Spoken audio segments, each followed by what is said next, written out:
સુરત શહેરમાં બનનાર પ્રધાનમંત્રી આવાસ યોજનાના ફોર્મ લેવા માટે ખાનગી બેંકો બહાર સવારથી જ મોટી સંખ્યામાં લોકોની લાંબી કતારો જોવા મળી હતી। મોંઘવારીના માર વચ્ચે હાલ લોકો સરકારી આવાસોની તરફ દોટ મૂકી રહ્યા છે। પ્રધાનમંત્રી આવાસ હોય કે મુખ્યમંત્રી આવાસ યોજનાના આવાસો લેવા માટે લોકોની લાઈનો લગાવી રહ્યા છે। સુરતમાં બનનારા પ્રધાનમંત્રી આવાસ યોજનાના ફોર્મ અંગેની જાહેરાત કરાઈ છે, જેને લઈને ખાનગી બેંકોમાં ફોર્મ લેવા માટે સવારથી લોકોની લાંબી કતારો જોવા મળી છે।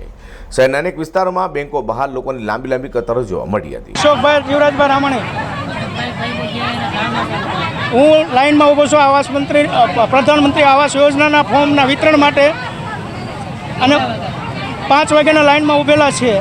બરાબર છે, મારી એક શુભેચ્છા છે અને શુભકામના છે કે આ બહુ સારી બાબત છે, પણ મારું એક બીજું પણ કહેવું છે કે બારોબાર ઉસાપત ન થાય અને ફોર્મ દરેક વ્યક્તિને મળે એવું જાગૃતતાથી અને બધાના સાથ સહકારથી હું કહેવા માગું છું।